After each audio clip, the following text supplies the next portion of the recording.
Welcome to Business Mastery with Dawn Kennedy, your quick under 45-minute dose of expert insights and strategies to make a positive impact on your business and life. Let's get started. Hello and welcome to this episode of the Business Mastery Podcast. And today we are covering a topic that is so critically important and it is so timely. And I am so excited. We are going to be talking about your marketing, and we're going to be talking a little bit about the consumers and businesses that you serve that may have certain political leanings and how you are in the out in the world, whether or not you take a political stand in your marketing. So I have Chris here. We're going to talk all about, and there was a book written about marketing and the political divide. So very timely. Thank you so much for joining me today. Yeah, thanks, Don. It's great to be here. All right. Can you tell everyone who you are and who you serve? Yeah, so my name's Chris Peterson. I am a co-founder of an AI business called Lifemind.ai. But, what came before that business was actually this book I wrote called Red and Blue Customers. And it's a topic that I became fascinated with several years ago in terms of how someone's worldview as liberal or conservative shapes purchase decisions, shapes the media they consume, shapes the brands they trust. And I dove into it and did a ton of research and read several hundred research reports from various academic disciplines. And it was just astounding what I found. And I look forward to sharing with you on this podcast. I love that. So let's just set the stage for everybody out there who's listening who says, we don't take a political stance on anything. We don't send any messages out. We don't advertise anything, whatever our personal beliefs are, right, left, center. We don't touch it at all. So obviously, we don't market politics. What do you say to that? Yeah, well, one of the biggest insights that came out of my research was there is no such thing as being neutral. Okay. And it's counterintuitive because we think of, when you hear the words liberal and conservative, you immediately go to politics. You go to, you know, immigration or other issues, and you think that's what you're neutral on. But this isn't about the politics, really. This is about just the values that liberals and conservatives have that shape the world around them, and it shapes what they buy. And, what I tell people is that, these are the values that people use when they shop for products, and it's the same values they use when they shop for politicians. They shop for both.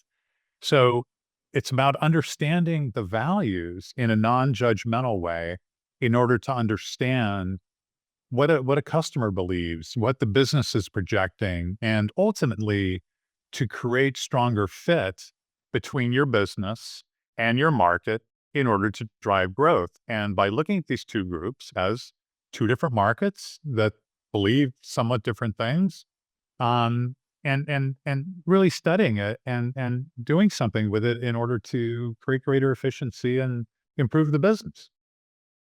I love that. So let's get this also out of the way. There are specific industries that are viewed, right? So banking is conservative, insurance is conservative, certain types of other businesses would be seen as more liberal leaning, certain types of maybe organic food markets and things like that. Even if they're not necessarily, I think in our own minds, we even start judging industries right away as being more leaning towards one side of the scale than the other. So do we start from our industry and say, how is our industry overall perceived? Or do we start from where we are and the area that we serve? Is it the region of the country? What are some things that we have to start looking at originally before we can really look at the values? Where do we find those values? Yeah. So I think there are two places to start. One is asking a very simple question, which is not difficult to answer. Are my customers more liberal or conservative? And I don't mean far left or far right. I mean, are they, because most Americans, quite honestly, are moderate. A strong majority of Americans are moderate, but they are, all the research says that they have sorted into, liberal and conservative and in broad categories. And it doesn't those two categories don't explain every single group, but we're interested in marketing and business. I'm not interested in explaining how everyone votes every time. So you can look at your customers and you could send them a survey. You can look at the database software that you might be using to house your customers. That might tell you. Some will just be instinctual, like, oh, I know my customers are more liberal or conservative, but it's good to start with the data and understanding that. And then the second thing is is considering your own business. Okay. Because another big insight that came out of the research is that founder culture is often what drives the worldview that is being projected onto the market. Okay. And again, has nothing to do with politics. Okay. But the original founder, and here's the interesting thing, the founder might have started a business 50, 60, 70 years ago. And that worldview has stuck in the culture for over decades, even if the original founders have left. And so it's looking at the market, your customers, and it's looking at your own business through a lens of like, okay, who is the founder? In a non-judgmental way, and just analyzing it for the sake of business. Like, is the founder more liberal or conservative? Because the odds are better than even that those are the values being projected onto the market. And the question then becomes, do they align with my market? And that's where the fit comes, right? And again, you're not going to be talking about politics with your customers. You're not going to be talking about who voted for whom. And we'll talk about in a minute, like what are these values like? Because Right. they're not controversial. They're they're things that everyone can relate to. And it's just a question of how you frame your business toward your market so that you align with, how they see the world for better fit. Yeah, that's so important because a lot of uh, business books and a lot of how to's talk about things like customer delivery and customer satisfaction and the basics of business that do not touch at all about this idea of conservative, liberal, center, right or left values. It legitimately talks about, oh, you'll just find your customers if you keep your word, fulfill your promises, do the things, but it doesn't talk about how to find necessarily those customers if there, is a mismatch between how you perceive the values in your business and the people you're trying to talk to. That's right. That's right. Businesses often develop their own sets of values. Like, here's what we believe in, you know, and that's great. And they don't always get expressed to the market, but when they do, then you're like, okay, are these the values of the market? So you have to ask yourself, where do I want to go with this? Can I look at both groups as interesting markets? And I got to tell you that the more you study this, one of the great collateral benefits of studying this is that you cannot help but learn more about the other side, whatever side that is. Doesn't matter what side it is. We have so few excuses to understand the other side today. But how about business? How about growth? How about understanding your customers better? How about thinking about your marketing, like we said, and how you're putting yourself out in the world in terms of understanding the two groups? And the collateral benefit is like, wow, I understand this other group much better now. It doesn't mean I'm less liberal or conservative. But you achieve this level of understanding. It's like, oh, okay, now it's that other group isn't as crazy as I thought. Whatever side that is. And it starts to look a little bit more cohesive. Anyway, that's a collateral benefit. But, it really is about, looking at how you're put, like you said, how you put yourself out in the world with your business and creating really a tailwind for your business. Cause that's what this is about.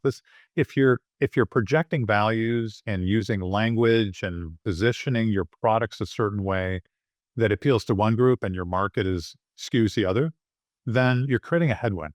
Okay. And if you can line them up, then you create a tailwind. And some businesses do this naturally, and other businesses, they create headwinds without realizing it. And that's where this really comes in. And it's a strategic decision. You don't have to go out and buy anything. You just have to kind of understand the topic, understand, what these values are, and figure out, okay, well, am I really speaking the same language as my market? That's really what it boils down to. Right.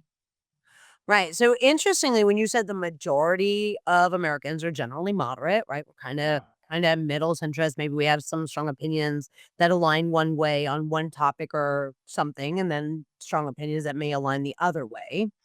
But really, as a business and your culture, and as you're putting forward, there really is not necessarily maybe a moderate marketing message. You're saying that generally speaking, you would be perceived one way or the other, even unintentional.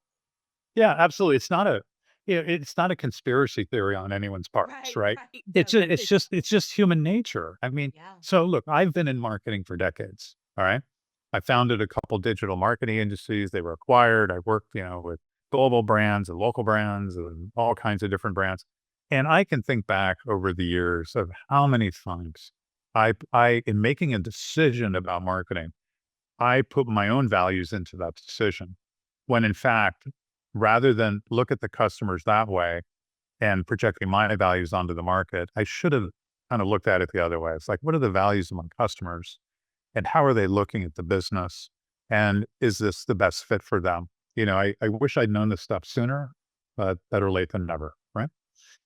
Right. So let's talk about the pendulum effect that sometimes businesses, the pendulum swing. And you sometimes see that, that the best example I think I can come up with right now that is not controversial would be Target's decisions from last year for their summer collection and Target's decision for this year for summer collection. And they decided between the 2 years to actually change what they were going to offer as far as merchandise in the store.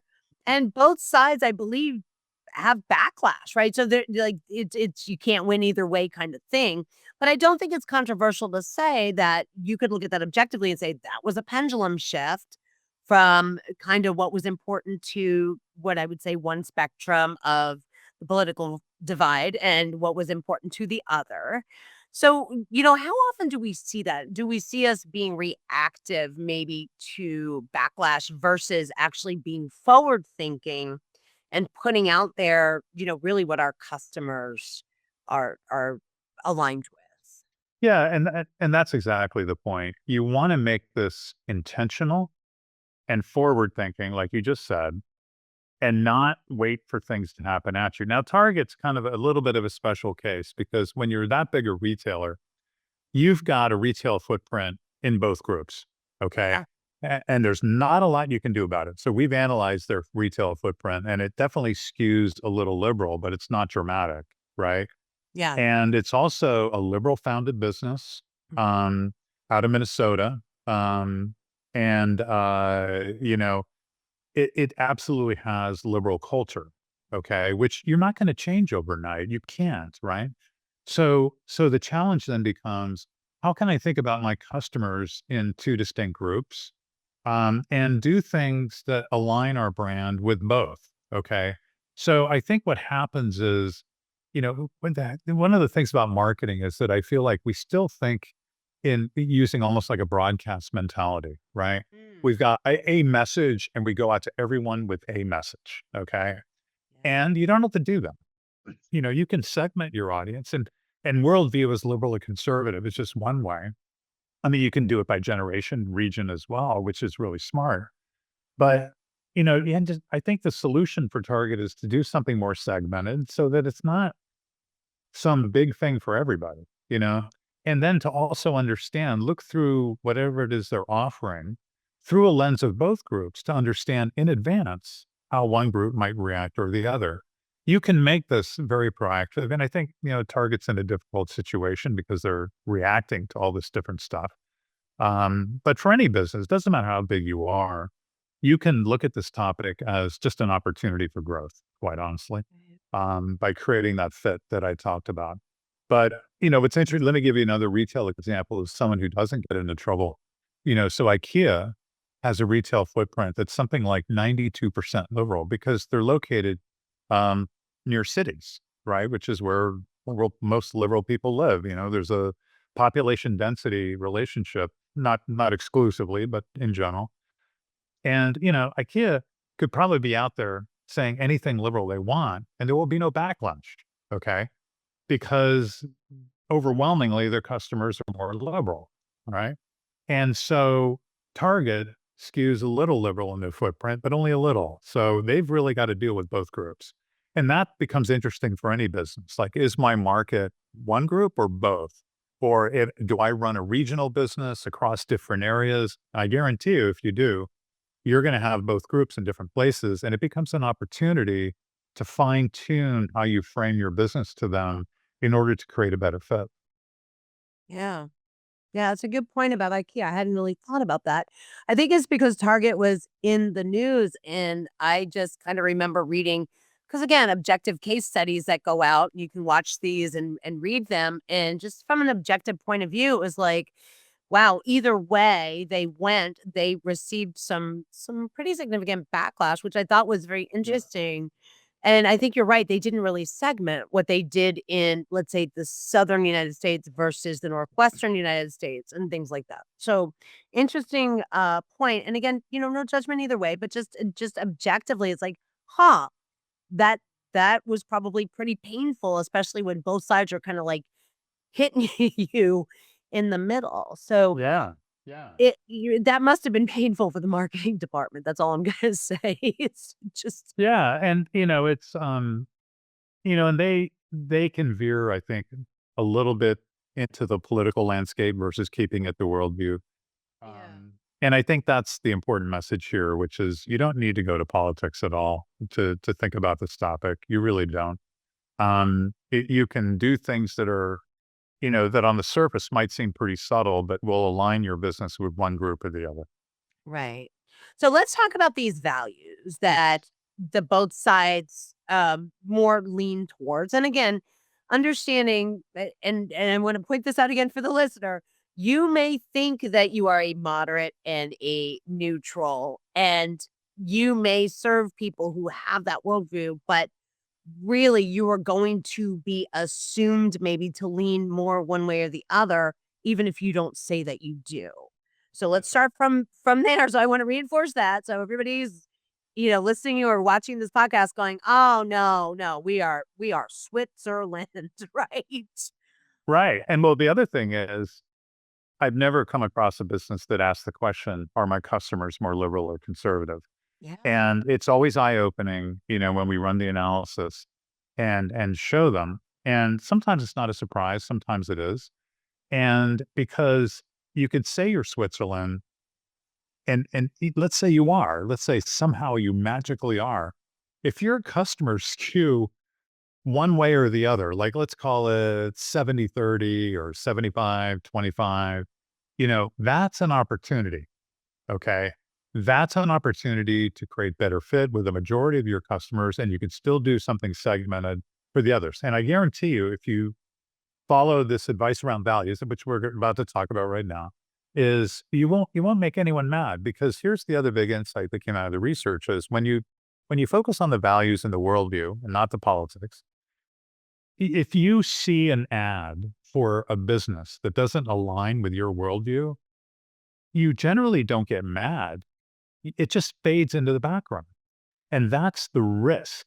Okay. If you're creating marketing and positioning your business toward one group and your market's actually the other, you're burning through cash because it's fading into the background. People just tune it out.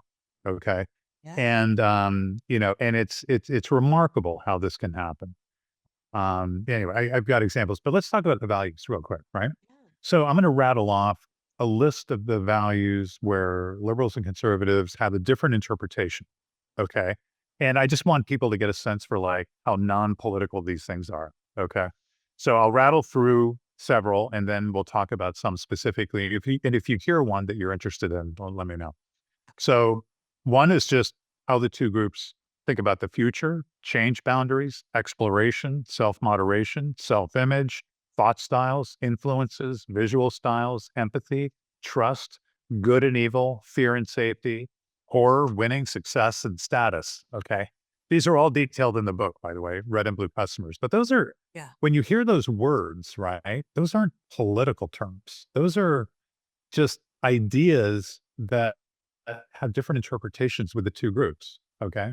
So did you hear anyone that you want me to talk about, Don, or I can bring some up? So let's just start with the first one you said, how each side sees the future. Yeah. So this comes, and again, all of this comes out of research from social psychology and social anthropology. Okay.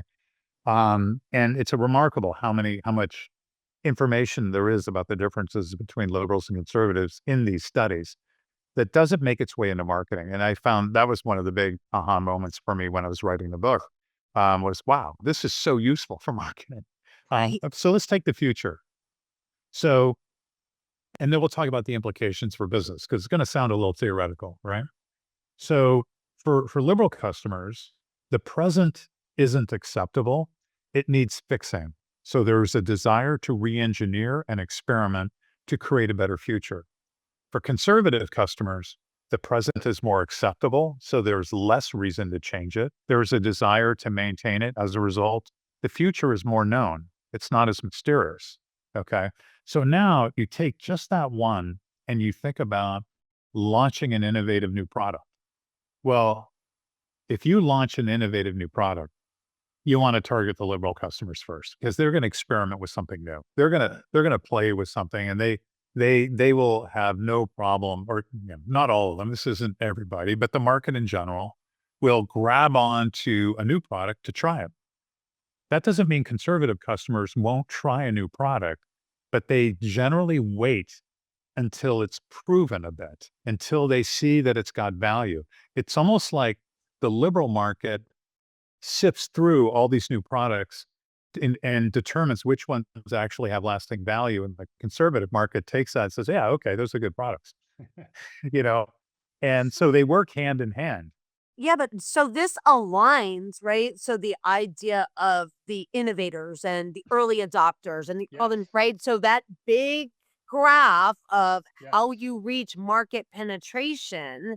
So we always make fun of the guys who park, well, okay, we don't all, but I always found it fascinating. These guys would be intent outside the Apple store for 3 days before the Apple phone would launch. Yes. And so I never thought that that might be a more liberal stance to sit outside the Apple store. I legitimately thought they were just people who love technology. What you're Right. saying is right? So when you look at that, it's just like, you get the TV footage as people are lining up outside for Apple's new launch. And you're like, wow, like I don't know that we made fun of them, but we're like, wow, like they can't even wait till like it gets in the stores. Like Right. they are Right. so sold out on this tech, whatever it is, new camera feature, whatever the features are.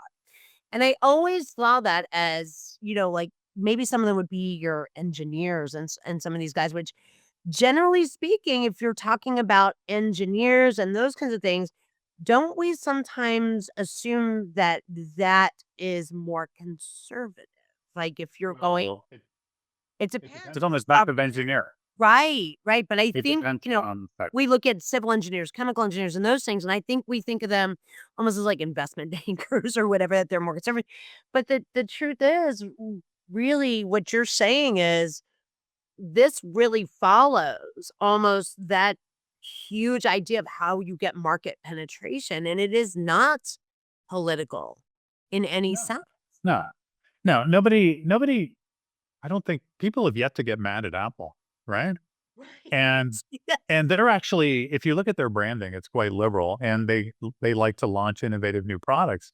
And then conservative customers will adopt them. Absolutely. Like today, the iPhone only skews a little liberal, you know, whereas early on, there was a much bigger skew. And so because Apple makes good products, and when you Right. make a good product, and with Apple's branding being more liberal, they had a perfect early market, and the product is proven. Conservative customers then start adopting it. So here's the other interesting insight related to this one about the future is that you'll notice that I said that liberal customers like to experiment. So what that means is they're less loyal. They will drop your product in order to try something new much quicker than a conservative customer. A conservative customer is proven in research to have higher customer value because they're more loyal to brands. They don't need to be experimenting with new products, right? but they will cost more to get. Like if you're launching a product, it's going to cost more to get them. So there's this great dynamic between the two groups about you need one group to kind of just get something going, but you ultimately you want to add the other group because they're worth more and they'll stick with you. You know, it's kind of interesting. That is really interesting. And again, I've never really thought about it that way at all. And again, completely apolitical. It is a world view and how they see the world. It's not, it has nothing to do with political support or voting or anything. It is just a world view Yeah. It's just that, how people see the world, and yeah. it's just a different way of seeing the world. That's all it is. And if you can grasp that idea, like what you just said, you can approach this topic in a completely non-judgmental way. Now, I realize there are some business owners, some people in marketing, we're gonna have a tough time with that because their values that are attached to their worldview might be just so strong, they would struggle to, like, look at, both markets this way, but we haven't really run into that, quite honestly. Yeah. We think business people tend to be pretty pragmatic, and the ones we've talked to are, once they see the insights and understand this, they're like, "Oh, this is actually really interesting." Right. And it's non-threatening. It doesn't mean that Right. you have to give up what you believe to serve people who think differently than you, if you consider that a worldview. But Uh, yeah, I think that that is an awareness and an insight that is needs to be more broadly presented because I mean, the textbooks that talk about how to get into a market, right? How to launch a product, the checklist and the things. There's tons and tons of research on that. And why didn't they talk a little bit more about and make sure you have an alignment with somebody's worldview that would be willing to give you a chance.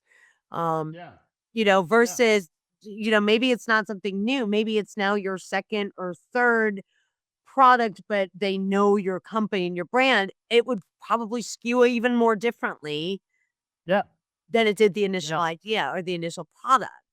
Well, if you look at, I don't have a lot of data on this, but if you look at startups that then grow dramatically, okay, what you often see is a liberal founder who, was all about experimentation and disruption and doing something.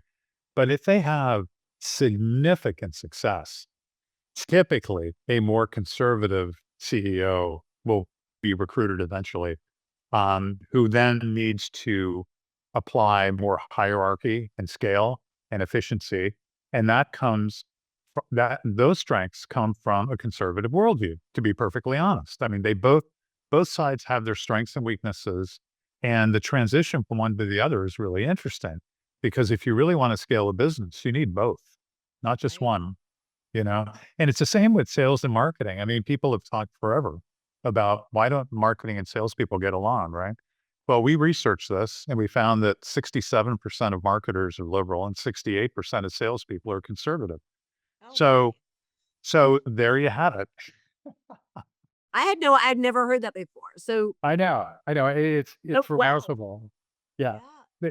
They they just but again, there are inherent strengths of each of those 2 worldviews that lend itself to marketing and sales, okay? Yeah. Like, there's almost like this natural draw to certain job functions, that'll make a worldview skew one way or another, and it's not a problem unless you can't see the complementarity between the Yeah. 2 groups across a business, and when you see that, all of a sudden, things just look a lot different when you consider this topic.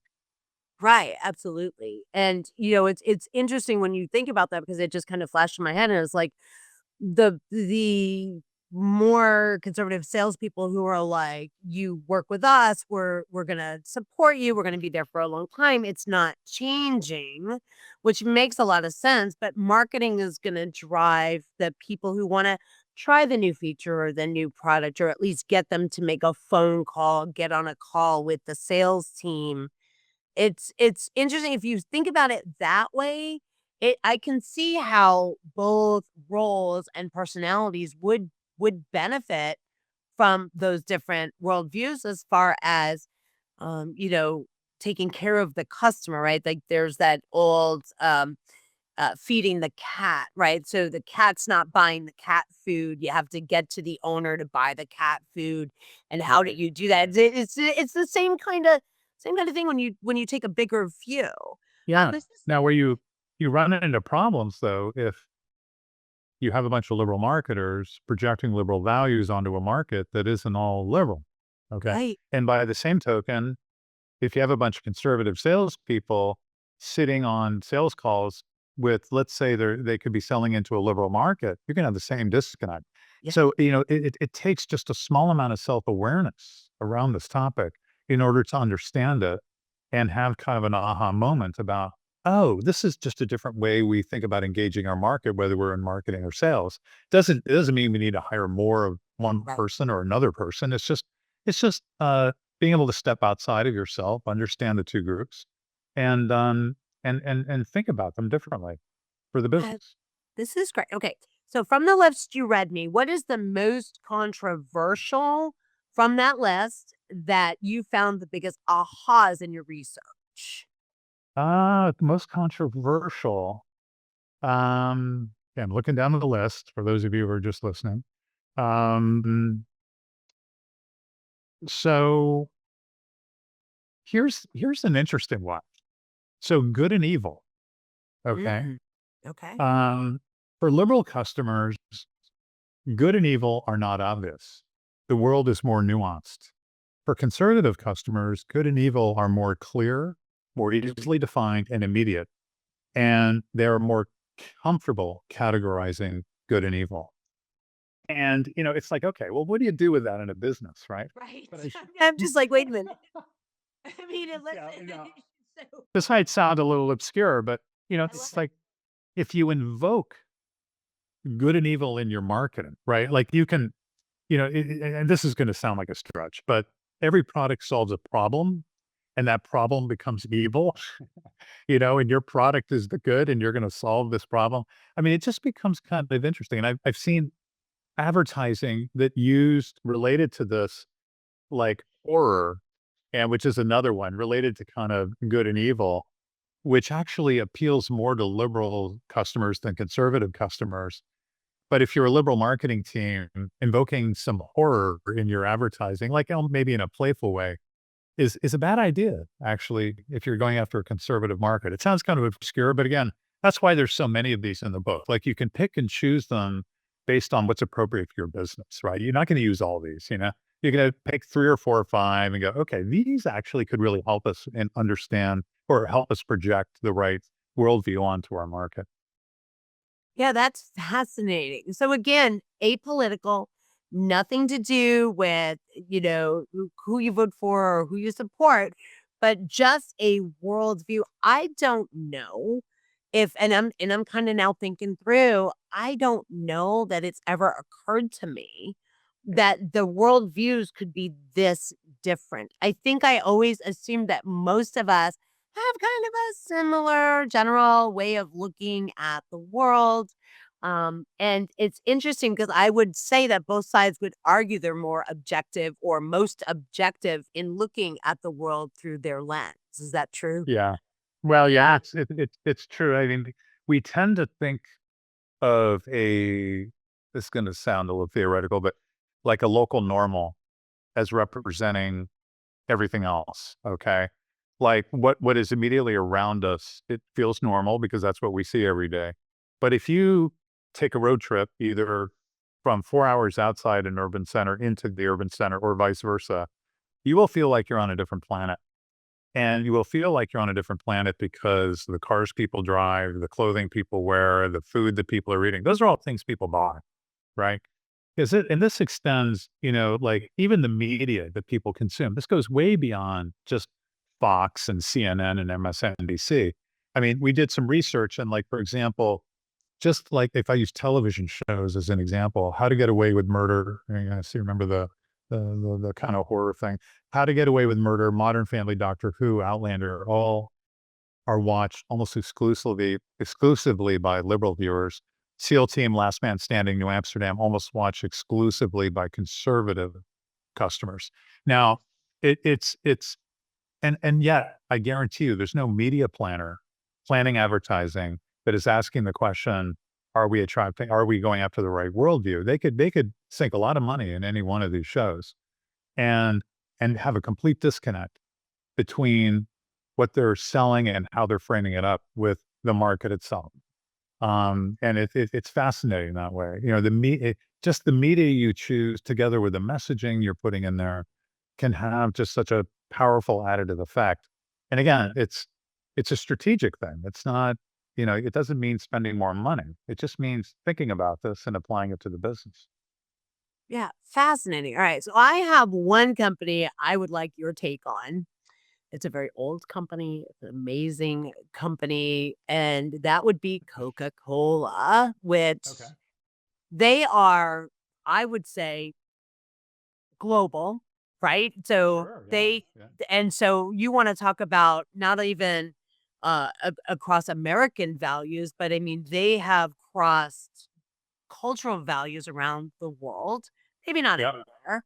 So, what are your thoughts about that Coca-Cola, how they manage their messaging, how they put themselves out there?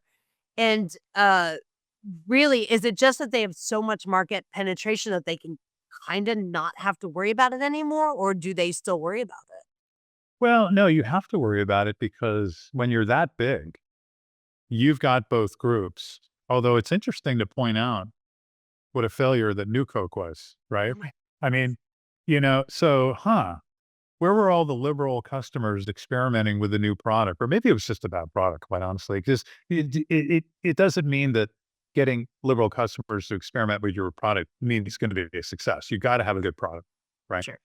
So when you're that big, like when you're a big brand, Coca-Cola, AT&T, Progressive Insurance, it's like you have to think about, both groups, and they've done all of them. All enormous brands have one thing in common, which is they have been successful with both groups. They are doing something that is attracting both groups. Same reason the Super Bowl is the most watched, sporting event in the United States. Equal numbers to both groups. It actually skews slightly liberal, which surprises people. But both groups find entertainment value in football, but for different reasons. Okay. Whereas the NBA skews quite heavily liberal and it's a much smaller viewership sport. So, again, it's how Coca-Cola has managed it over the years. I want to know how their customers skew. Like where are the concentrations of their customers in order to really answer that question? Because without that, it's hard to, understand exactly how they got there. But clearly they have endured. Now, if you look at Pepsi as maybe as more of an upstart brand, I know it's been around a long time. They do have more modern graphics, although I wouldn't call it super modern today, but it's more abstract. And, they were more of a challenger brand and, were possibly trying to tap into, that part of the market.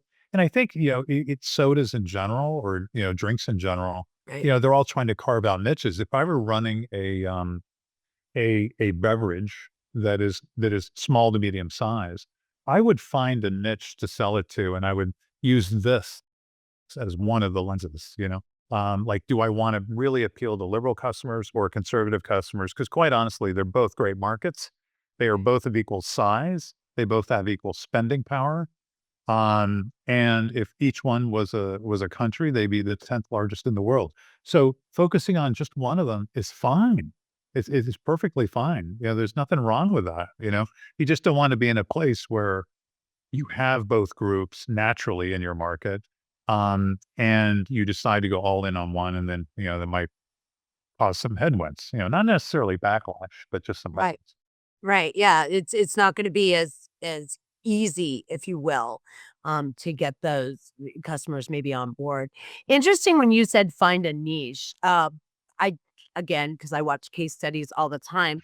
Pepsi launched Baja Blast flavor just for Taco Bell, and I remember watching a strategic sort of again case study. Nothing anybody else is probably interested in about what that did for Yum Brands, Pepsi, and then now you can start to see Baja Blast, like on the grocery store shelves. But for the longest time, it was exclusive to Taco Bell. So Mm. I think that's very interesting. And again, nobody else who's listening in cares. I just wanted to say No, but I see exactly what you mean.